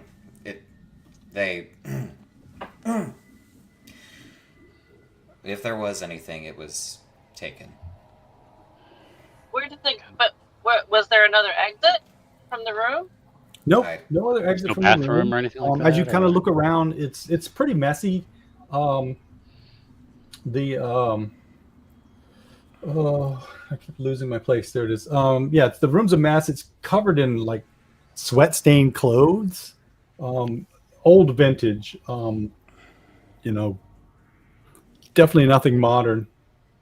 Again, like mid 20th century or earlier. Discarded bottles of what looks like possibly bootleg hooch, labelless bottles with like little dregs of amber liquid in them. And it just reeks of old smoke and alcohol. And no windows? There's a small suitcase on the bed. Actually, you said there was a window. Yeah. I said there were 2 curtains flanking the desk. Yeah, it looked like they cover windows. Oh, okay. But when you check them, there's no window behind them. Okay. Sorry. Nope, that's Want to check. perfect. Still holding the door. Right? And pointing. Yeah, check the window. Look in the bathroom. Yeah. Oh yeah. I'm not leaving my post. Yeah, and actually, there's no bathroom. There's just like over in the corner is like a sink. So it's like the dorm room I lived in, back in the day, where there was like a sink in the corner, but you needed to go down the hall to actually use the bathroom and the shower. We didn't even have a sink. So What's in the suitcase? Some more clothes. Yeah, just like a few pairs of looks like unsoiled underwear. There's some initials on a little brass plate on the side, JCL. Check it for a false bottom. Okay. You can't find one easily. I assume you whip out your knife and like slice it, and you're like, oh no, it's a. So you just ruined this vintage suitcase. Make sure nothing's hidden in there. It's already a well-worn, beat-up old suitcase, but JCL. What if we think about wanting the opposite of what we actually want?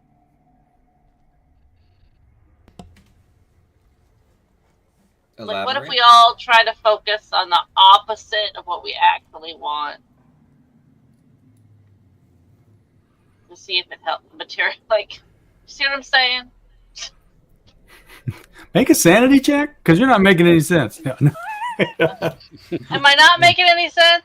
Like, this is like Billy and Mandy opposite day. Right. So the building seems to be giving us the opposite of what we're looking for. Okay.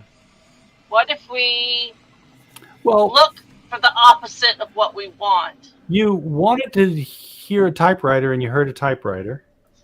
Oh. You wanted to find a door with no numbers on it. You found a door with no numbers on it.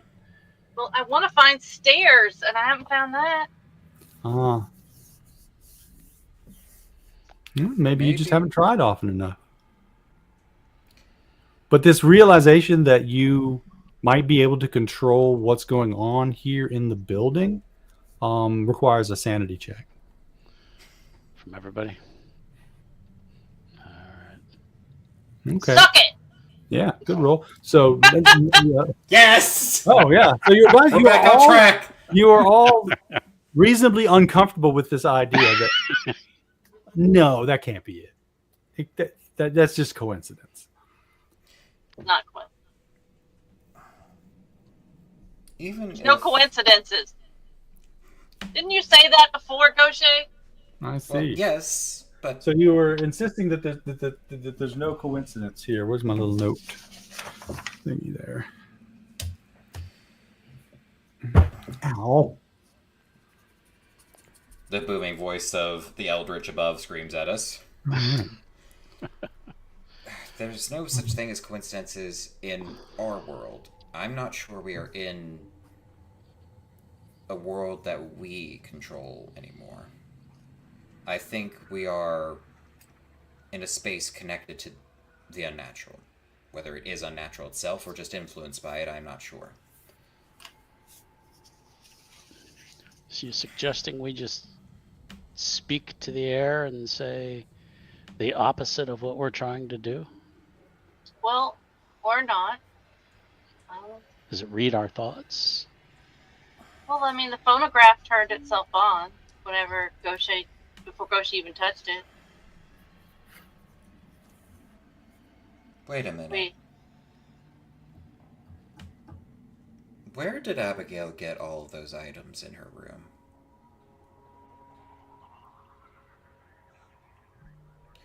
Do you think if we perhaps think about what was in her room, there might be connections to the path she took here? There were items in there she had no reasonable way of obtaining, and yet we found very much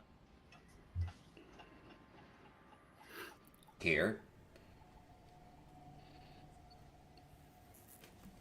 If anyone said something, everything cut out for a second, so I couldn't hear. No. Mm-hmm. Yeah, no, you cut out for a sec too. Just listening. But it sounded like you said that you may be finding stuff here that Abigail. They're not wanting to say the part about the clown out loud, because if they do that again, they're going to think about it, and if they think about it, that contagion risks spreading. Don't think. But all I'm saying is, Abigail had obtained all this clutter, some of which she could have obtained normally. But some of it, I doubt she could have obtained on her own, at least easily. I think she's Whereas- definitely been through here. I think collecting things. If we could perhaps find some evidence of a trail or a path she took and follow it, it could lead us either to her or to the way out.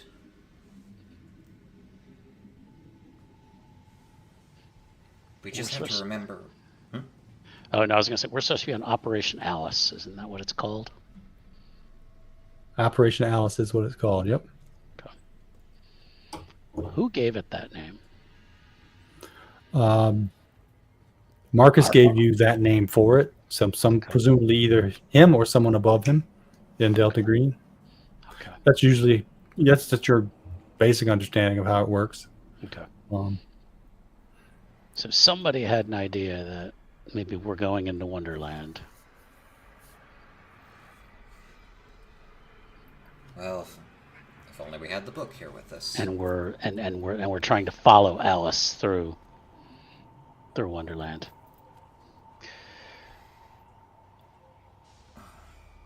I don't know how to do the opposite of what I'm seeking. Well,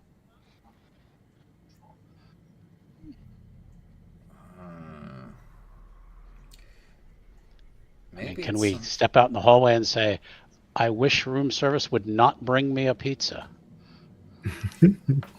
try it, because I'm kind of hungry. All right, yeah, he will lean out in the hallway and say, it would be really upsetting if room service came by and brought us a pizza.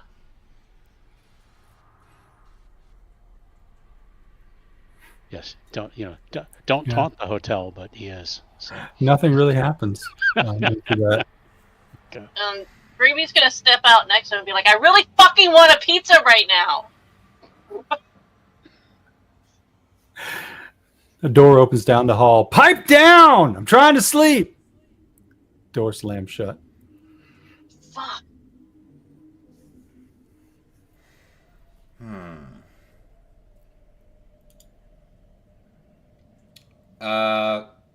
As The you're door looking that down just- the hallway toward where the person leaned out and said, pipe down, you see at the junction just a little bit further down from there, two people run by.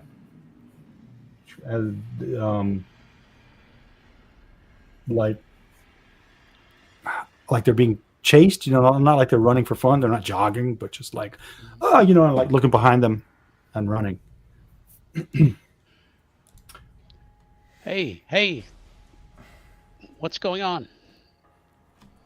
About the time you finish saying what's going on, three more men maybe come running by from the, like obviously following them. They're wearing gas masks, like World War II, World War I kind of, gas masks, and they're carrying big shotguns. They're rushing after these people. Gourmet hits the deck.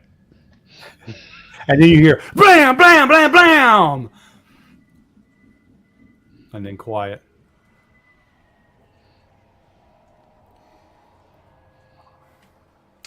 He'll stick his head up and look around. Seems safe. No more.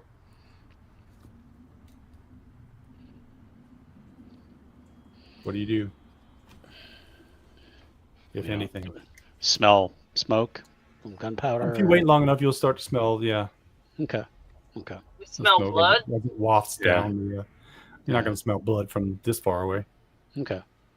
Then he'll stand up. He's going to draw his pistol and look around. Does he see anybody? In the hallway with you? No, just these two. Okay. Do you wish to investigate the?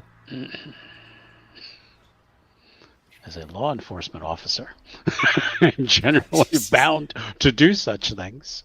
I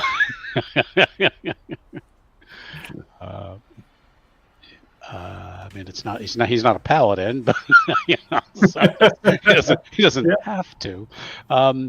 He's gonna just keep his place. He's just kind of looking around. Okay. Yeah. How about you two? You just saw two people get chased and then hear shotguns fire and then dead silence. Are you concerned at all? Are they real? Like, I don't know what's real here. Is anything real? Are these just ghosts? Memories of things that happened?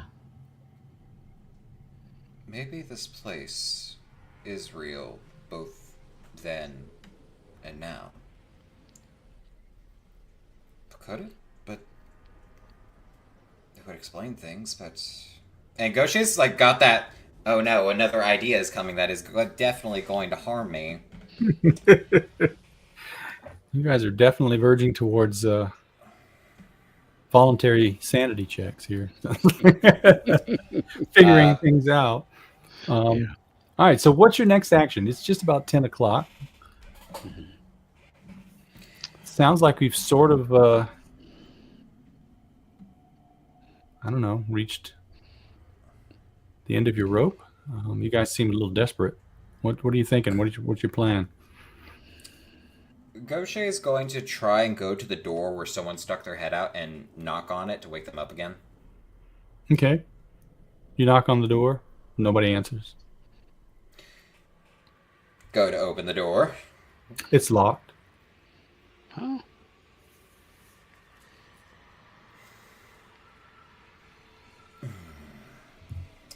Bong! Bong! Bong! A huge, huge. How can a chime be huge? But, right, you get that sense of like there's this chiming sound and it just like permeates everything. It's super loud. It scares the crap out of you to the point where you suddenly find yourself with your gun in your hand and like,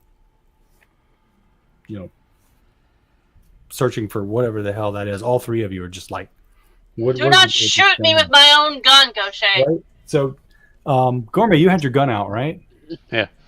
Greeby and Goshe, did you have yours out? They do now. Yeah. If you didn't have it out, you do now. I need you all to make sanity checks. Okay. This is versus the unnatural.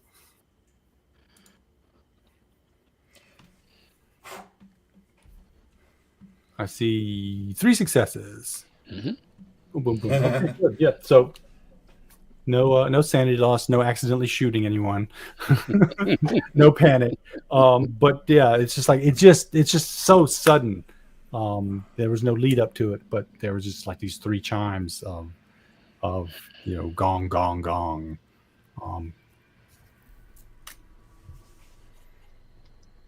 And it's left you kind of shaken, a little bit rattled, but you're held together. You've definitely got a sense that something is crazy about this place. Yeah, no shit. Yep. You seem to be on the right track in terms of figuring out that it responds to your needs, wants, maybe will, but you just quite haven't gotten a grasp on how to make that work. You are left with a impression that perhaps you're just a little too sane for this place to work properly.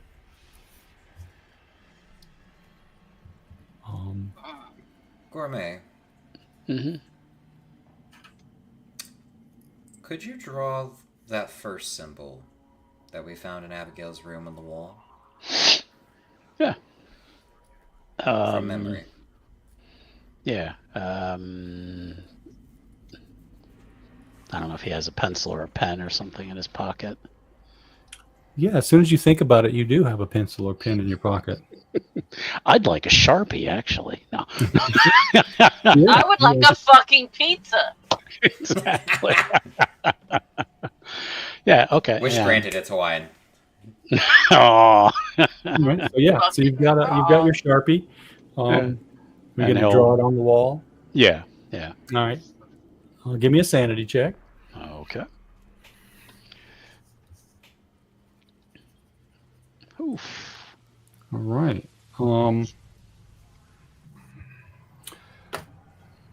One moment. Uh-oh. Oops. Yeah.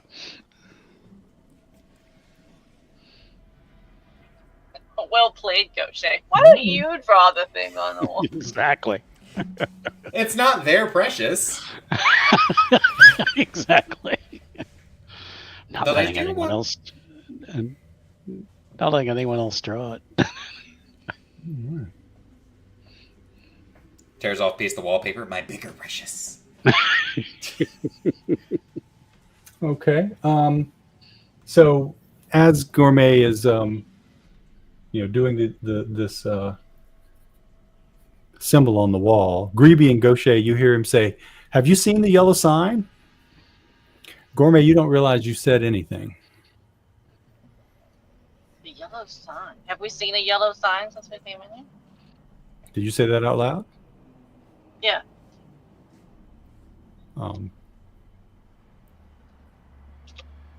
Does that mean? Did you say? Have we seen? Did you say? Does that mean anything? Gotcha.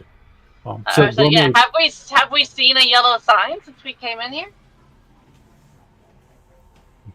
So Gourmet Greeby's talking about yellow signs. You have no idea what she's talking about. No. This is just the symbol we saw. I just drew it. When you You drew just it, said.